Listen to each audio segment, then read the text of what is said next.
Disclaimer: this context is purely for educational and commentary purposes only. It's meant to analyze and document public events and reactions, not to promote hate or harassment toward anyone mentioned. Good morning, unemployed people. You read that title right. In early 2023, fans started flooding Pokimane's chat with one question: would she ever move to Kick? At the time, every major streamer was being offered huge contracts by Kick. XQC, Aiden Ross, Bruce Dropamoff. People were securing million-dollar deals left and right. So naturally, viewers wanted to know if Pokimane, one of Twitch's biggest names, would ever do the same. Instead of just saying no, she gave what became one of her most mocked responses ever. On stream, she said, "Nope.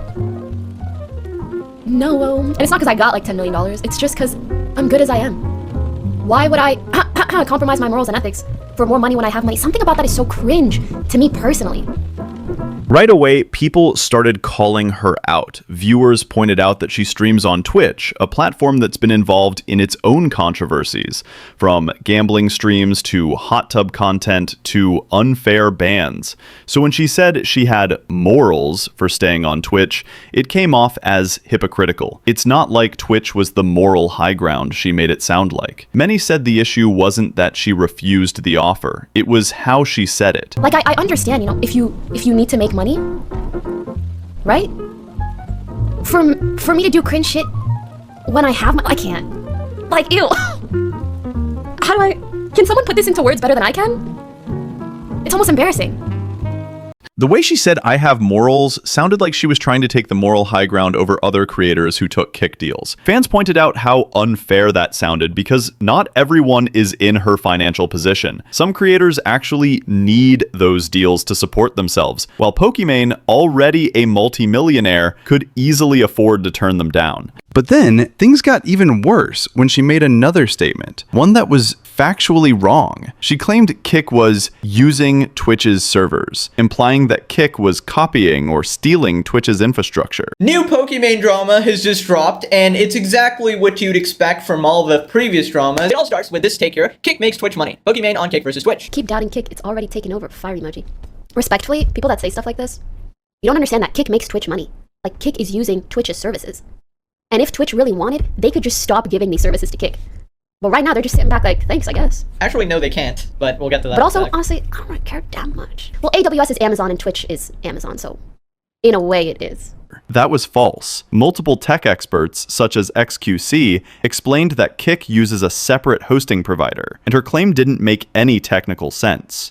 Height of intelligence here. But also, I'm just a random streamer. I'm just saying what I've gathered. Basically, she's saying that Amazon owns Twitch, meaning Amazon is Twitch, which is just not correct at all. So Asmongold responds here, clarifying what actually is the correct take. Kick makes Amazon money, yeah, but not Twitch. Ironically, this might be better for Amazon because their profit margins might be better with AWS versus Twitch. But Pokimane didn't take the correction well. When people tried to educate her in the comments, she responded by saying people were only correcting her because she's a woman. That's when the internet completely turned on her. Might be better with AWS versus Twitch, Amazon Web Services. Okay, so this is the part where people started to get mad, okay? Dexerto replies, constantly reek of misogyny and BO. I don't know, body odor? Okay. I use Twitch and Amazon synonymously, okay, and clarified in the clip. Then Asmongold reiterates my point in the replies, with a bunch of people agreeing with him and disagreeing with me, even though we're saying the same thing. Now, Asmongold actually reacted to this on stream and basically was like, no, we said the exact opposite thing, so we weren't even saying the same thing. Look at what Pokimane said on her alt Twitter. Bro, this is so...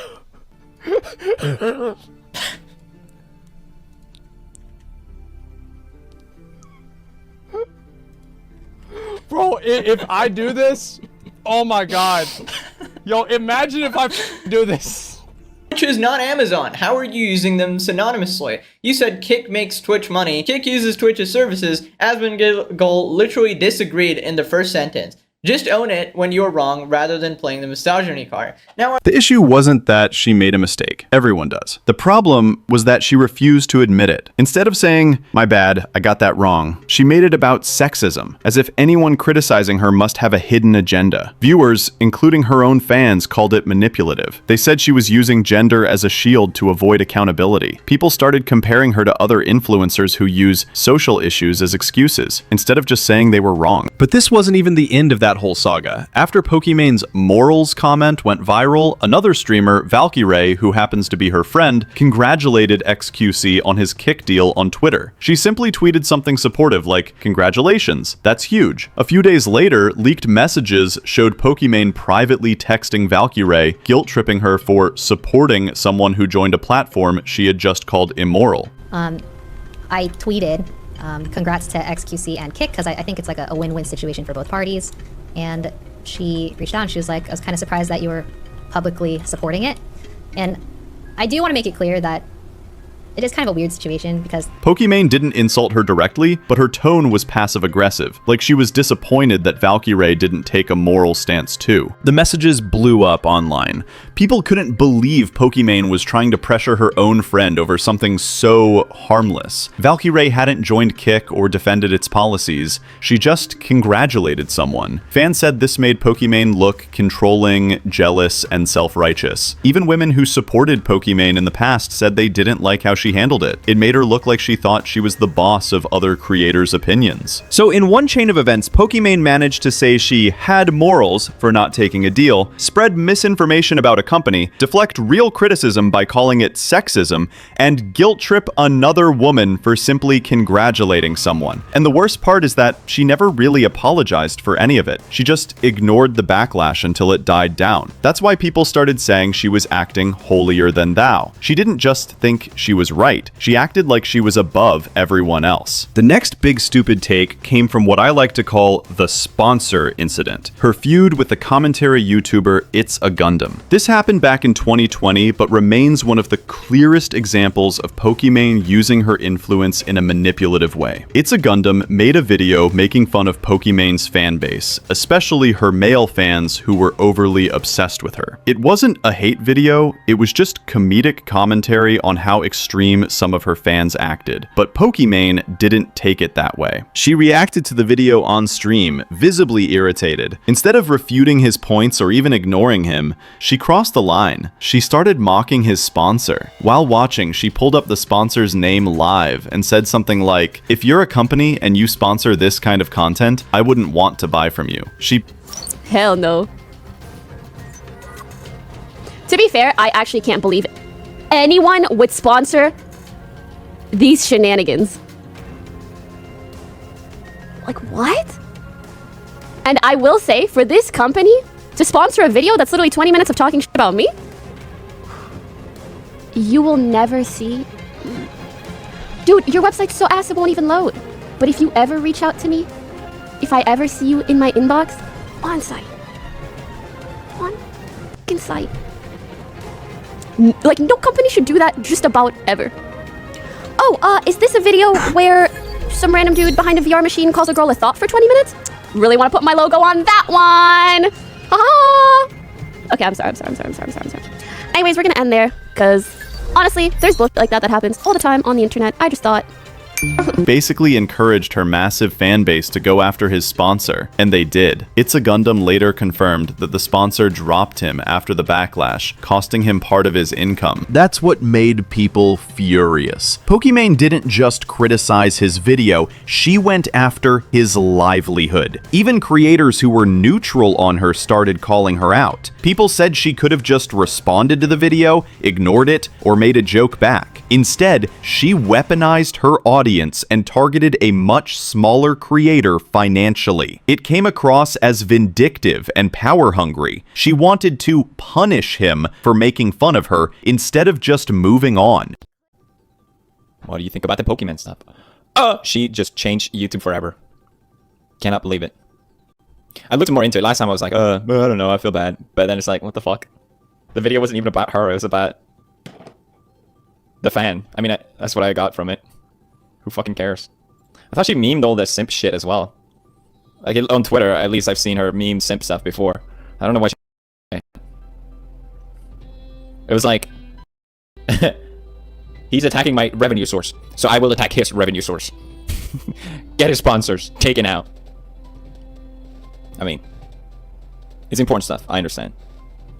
And that became a turning point for her image. For years, she had been seen as the sweet, funny, down-to-earth streamer. But after this, a lot of people started seeing her as manipulative, someone who can't handle criticism and uses her fame to silence others. The irony was that she often talked about wanting a positive community, yet here she was, encouraging her fans to attack someone's income. It made her wholesome streamer persona look fake. This moment also revealed something deeper about Pokimane. She can't stand being made fun of. She's fine when she's the one reacting to other people's videos, but when someone reacts to her in a critical way, she takes it personally. And that's why so many people started calling her hypocritical. It's a Gundam didn't even attack her character. He was talking about the behavior of some fans. Yet she took it like a personal insult and retaliated in the harshest way possible. Then, another stupid take, the "we hate the rich" moment. This one wasn't about an argument, it was about complete lack of self-awareness. Pokimane was in Paris, vlogging her trip. In one of the clips, she said, "We hate the rich," while sitting on a private yacht, wearing luxury clothes, and sipping from what fans later identified as $200 mugs. The wage gap, I hate that shit. No, wealth disparity. Wealth disparity. Wage gap is like between men and women. Men and women, we love each other. Facts. And we hate the rich. Anyways. Too much. Aren't you the rich? No! Like the Poki. ultra rich, the ultra giga rich, the You have to unnecessarily clarify. rich. They're gonna clip that and it's gonna make you look bad. Oh, You the gotta ultra say giga you gotta rich. say the billionaires. The billionaires. you are rich. The Bezos. You can't be saying that. I'm rich in friendship. Yes. Within hours, the quote went viral. People called it the most tone-deaf influencer quote ever. Guy being on a date with like a hyper political girl, and he's like, yeah, for sure. Men and women, we love each other. And we hate the rich. Aren't you the rich? No!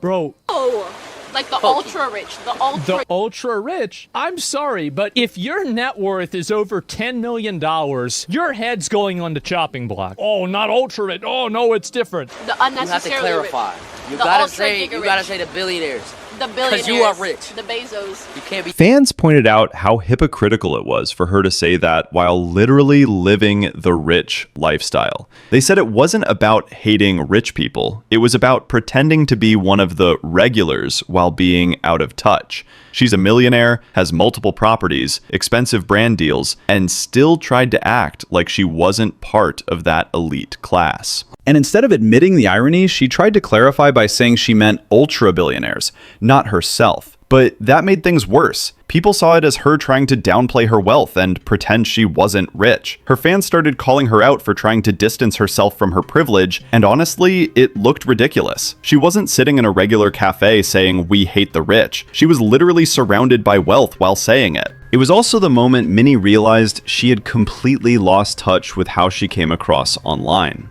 Early in her career, Pokimane's charm was that she felt relatable, just a regular girl who gamed and joked with her chat. But now she was a millionaire influencer, lecturing people about morality and pretending to hate the system she benefits from. Even her most loyal fans started saying things like, she doesn't understand how she looks anymore. The cookie disaster. This whole thing started when she launched her snack company called Mina Snacks. On paper, it looked like a wholesome move, a popular creator starting her own cookie brand. But when fans found out the price, that wholesome image disappeared fast. Her cookies were selling for $28 a box, and that didn't even include shipping. Fans were shocked. They weren't expecting something cheap, but $28 for cookies felt ridiculous. People flooded her comment section, calling the product overpriced and out of touch. Some even said they felt like she was exploiting her fan base's loyalty. At first, Pokimane ignored it, but then she responded, and that's when things really exploded. She recently went on stream today, and I think did the worst possible maneuver you could ever do when trying to sell something to your audience. When people are like, oh my god, $28 for cookies? It's 4 bags.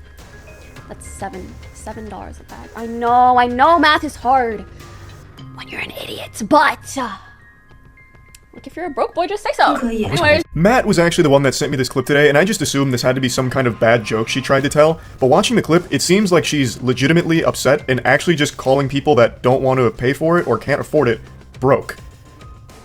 That's an elite gamer move that I had to take a step back to process that she would just say that publicly. I was so dumbfounded upon hearing that I actually went back to her stream VOD where this happened to try and locate this moment to see what happened next, because this is only 20 seconds. I thought there was a chance that right after it, she's like, no, just kidding, I'm pulling your leg, hardy har har, just a joke. She doesn't do that. Look, if you're a broke boy, just say so. Anyways, moving on. 我不想弄虚作假。我是相信你的能力的，只是现在需要更多的人看到 If 你。 you want to pay $8 for 帮你 Twitter 啊 Blue for some pixels, that's okay. That's 我 fine. 不能再让你们帮我了。 You spend your money how you 帮我 want.，可帮到现在。 Response made her look arrogant, like she didn't care about regular people who couldn't afford her overpriced product. People began posting clips with captions like, "Imagine insulting your fans for not being able to afford cookies." Even creators who usually stayed out of drama called her take nasty and disconnected. What should have been a cute, feel-good business launch turned into one of her biggest PR failures. To make it worse, she kept trying to defend the pricing, saying things like, "It's high-quality ingredients," and "You're paying for the brand" experience. But no one bought it, literally and figuratively. The situation became a meme. Broke boy cookies trended on X, and fans started posting parody ads mocking her brand. Let's try it out. Let's try it out, chat. Let's try it out. Mina. This is what it looks like. Okay, chat. Alright.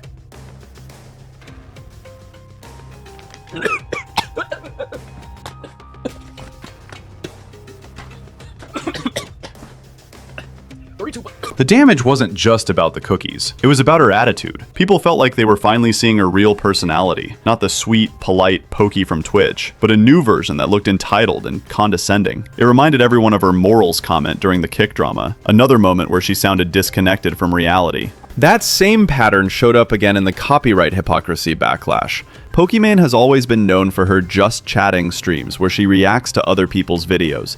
But when smaller creators made videos criticizing her, using clips from her streams, she started copy striking them. This happened multiple times. A few commentary YouTubers uploaded critique videos about her, using short clips of her streams for context, which falls under fair use. Instead of ignoring it or responding, Pokimane filed takedown notices. Those videos got removed and creators were furious. They accused her of abusing copyright to silence criticism. The irony was impossible to ignore. Pokimane built her content around reacting to other people's work.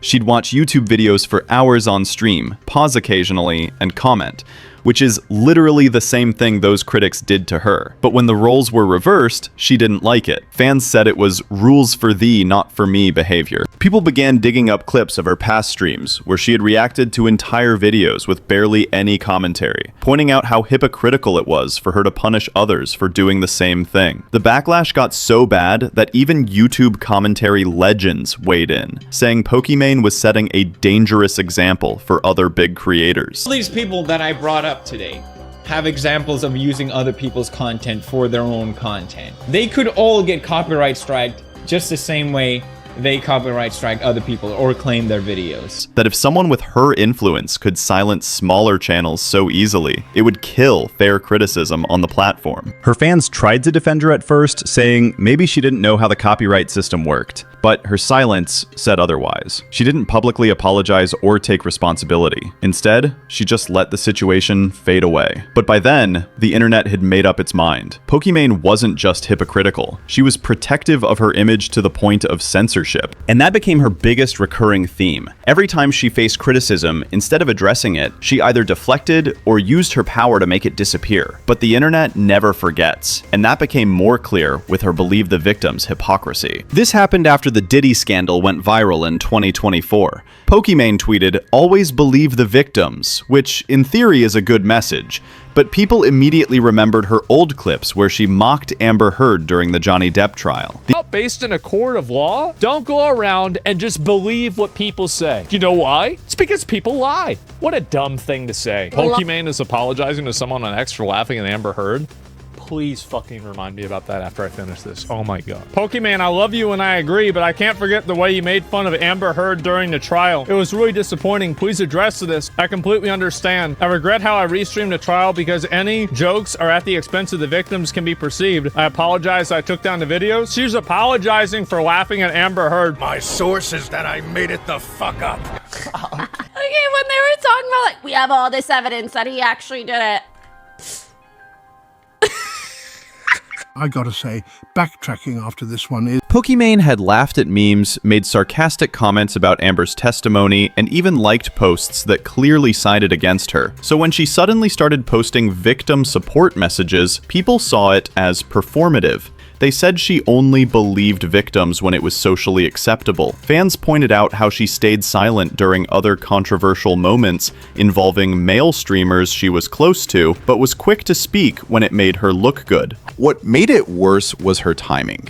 The Diddy case was a very serious moment, and using it as an opportunity to repair her image felt manipulative. People said it was selective morality. She uses serious issues to score internet points when it benefits her, but ignores them when it might cost her something. It exposed how inconsistent she was. When the topic is lighthearted or politically safe, she jumps in to sound virtuous, but when it's complicated or close to people she knows, she stays quiet or jokes about it. That double standard frustrated even her supporters. They said it made her look like someone who performs empathy instead of actually believing in it. Then came what's known as the podcast staff blame take.